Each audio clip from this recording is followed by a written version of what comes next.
はい、ということでツアーも終わりましたので、こちらのこの工場のマネージャーであるブライアンさんにいろいろ話を聞いていこうと思うんですけれども、ブライアンさんはなんとカリフォルニアで最初にエクストラクションとかその抽出とか加工工場のライセンスを取った会社にいたらしいんですよ。なので彼はカリフォルニアでのムーブメントとか全部見ている方なので、いろいろカナビノイドやテルペンについてお話を聞いてみようと思います。Alright, thank you for having us today. Well, thank you so much for coming. Thank you. Love to have you. You have a chemist background. A little bit. I'll qualify that more biology than chemistry. I had a degree in biology, marine biology. Got sidetracked into the cannabis world at some point. And I want to ask you a few questions about main cannabinoids that us Japanese people love.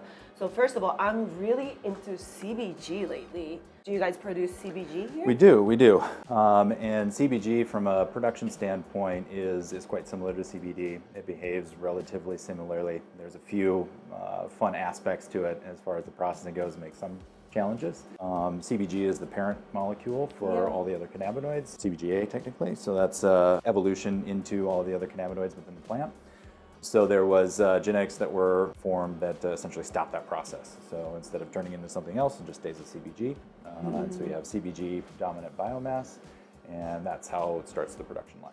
Is it mainly young hemp plants? That is one way to skew it. So if you were to just do that with a CBD dominant strain, your content would be quite low. It hasn't produced quite as much cannabinoids at that point in the process, so you're harvesting really early. If you were going to try to do it before the genetics came along, that would be the way. Very inefficient, poor yields, that type of thing. And then you'd end up with something that was almost inevitably still dominant in CBD, but it had a little more CBG in it.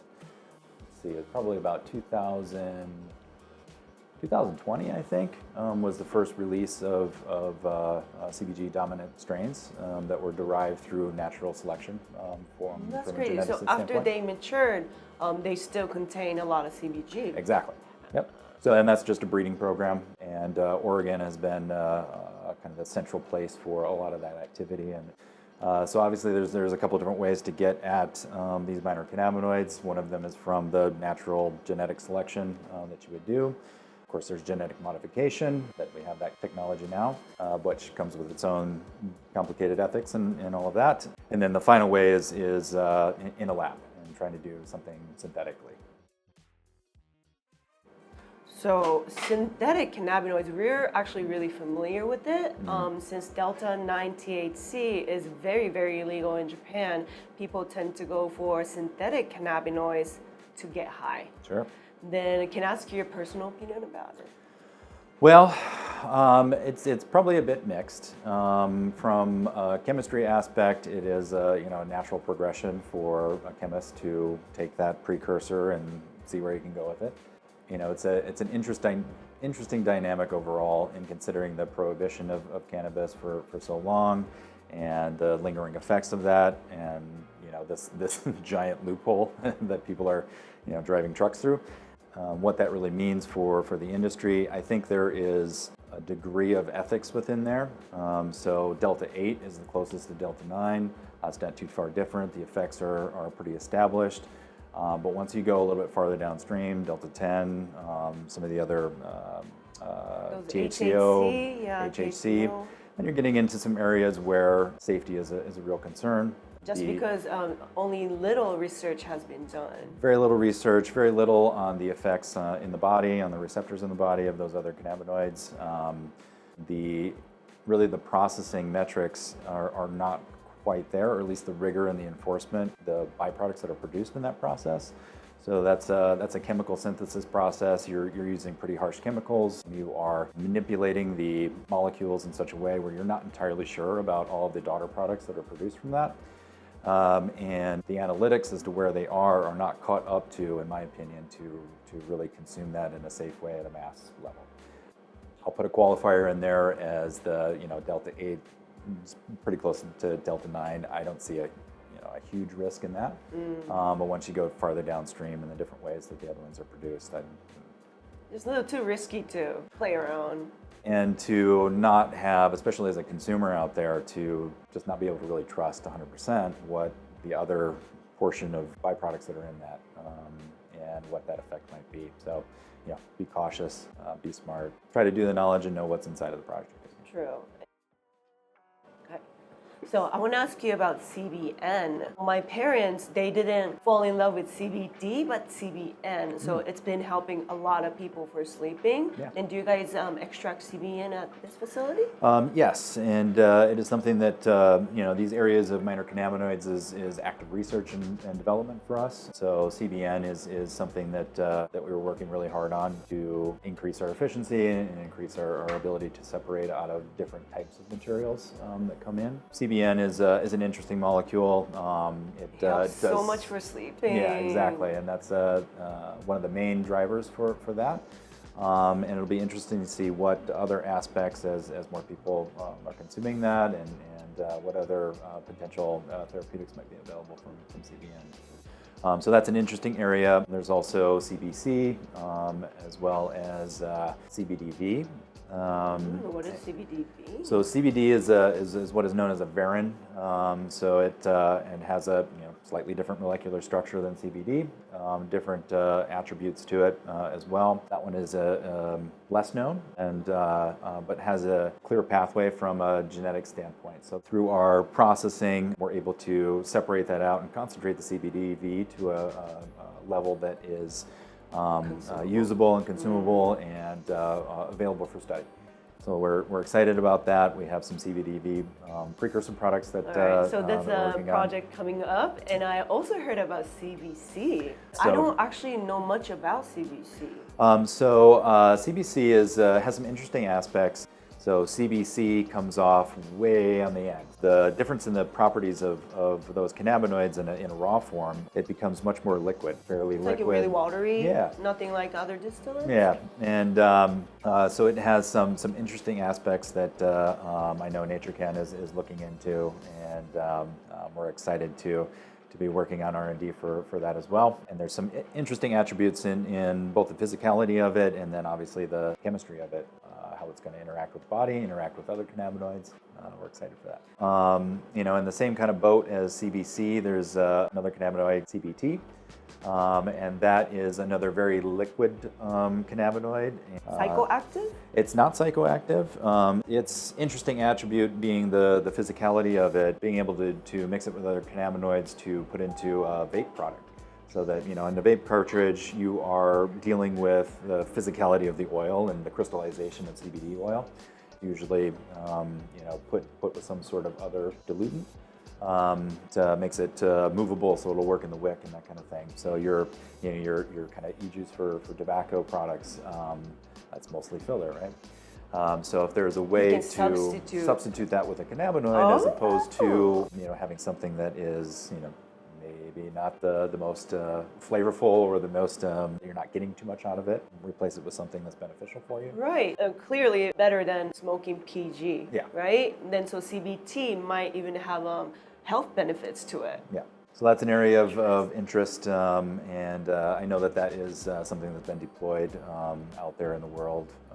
There's a long list of cannabinoids to look into. I can't believe so much potential is in there. Yeah.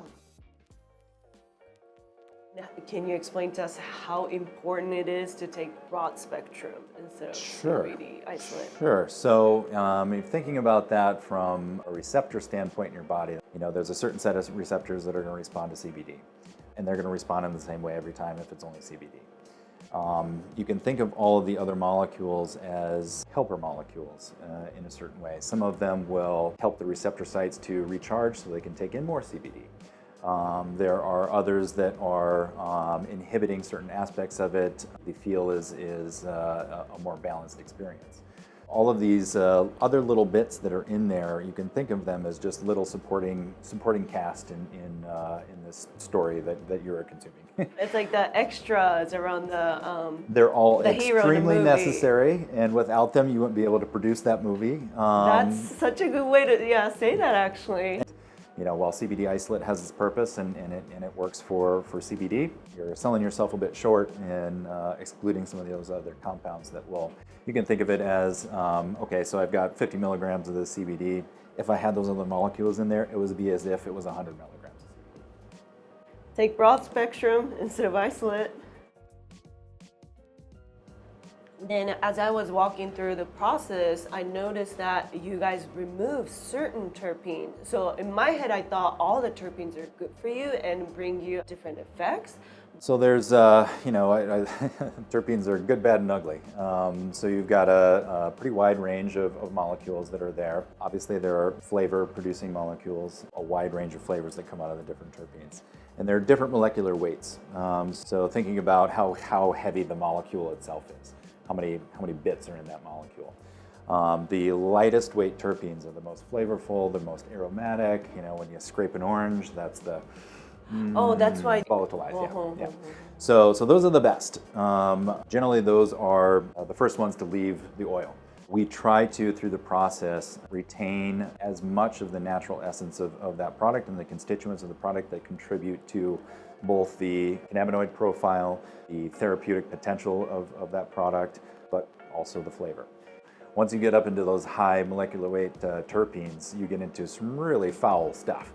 It's akin to, like vomit and baby poop. It's just terrible. The worst. And you don't want to have that in your product at all. Then it comes from the hemp plant? It does, yeah.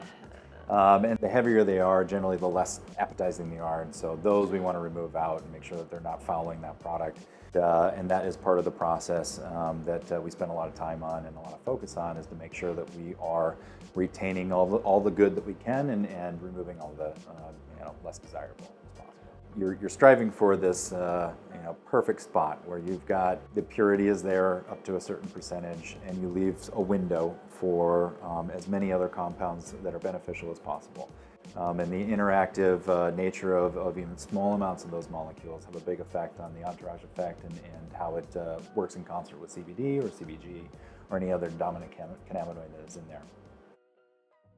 For entourage effect, and how important terpenes? So terpenes are a player in that, interact in different ways with the receptors in the body as well, in the same kind of fashion, whether they're suppressing some things or enhancing some aspects of those different receptors in the body, and can have different effects from different therapeutic goals.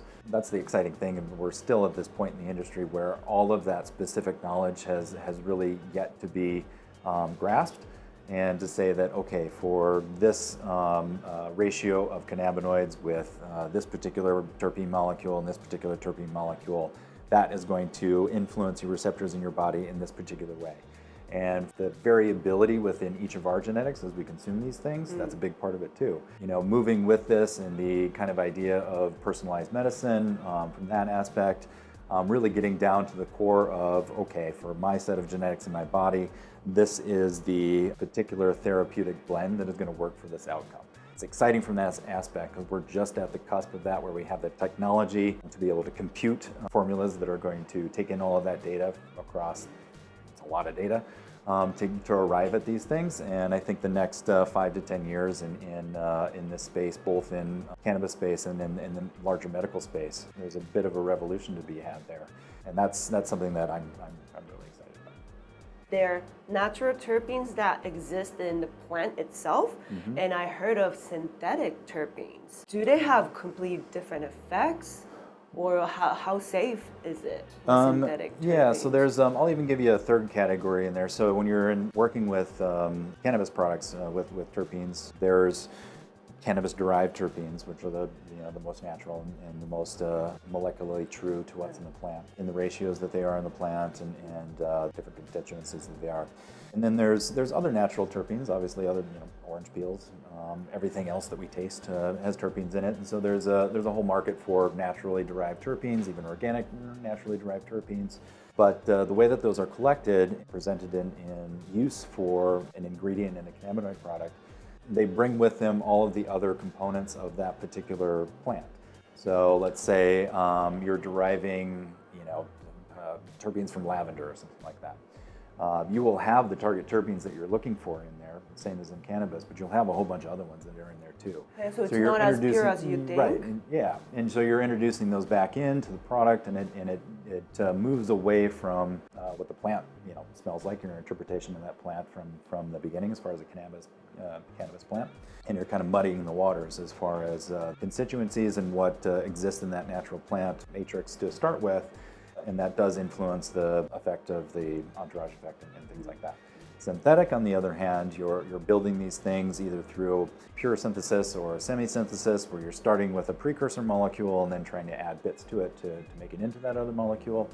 Again, for those, the level of purity that is required is probably fairly loose. So in the same kind of token, if somebody is purchasing a synthetic terpene product, it's maybe a bit unclear as to what the actual threshold for purity is for that product, and you're going to have some unknowns that are in there. So the safety of those, it's going to be a wide array. Most efficacious and safest delivery would be naturally derived cannabis terpenes. I have not found a synthetic terpene product that matches the actual. Yeah, it matches the actual in any way, shape, or form. And you'll notice for me anyway, if I'm consuming a vape of any kind and it has either naturally derived other terpenes in it or synthetic terpenes in it, there's a tickle that I get in the back of my nose. Is that it? Always. Yeah. And that's usually a clear indication that it's synthetic. Yeah, something's all right. So it's really important to consume CBD or cannabinoids with hemp-derived terpenes or cannabis-derived terpenes. Yeah, so that would always be my recommendation. Thank you so much, Brian, for answering all the questions we had. We have better understanding now. Can you send a little message to Japanese fellas? Sure. Thank you so much for participating and doing that extra research to find out where your products are coming from. I hope that you've gained some confidence in the products that we produce and the products that Naturecan produces. We put our heart into it, and I hope that it shows. And enjoy. Thank you so much. Thank you.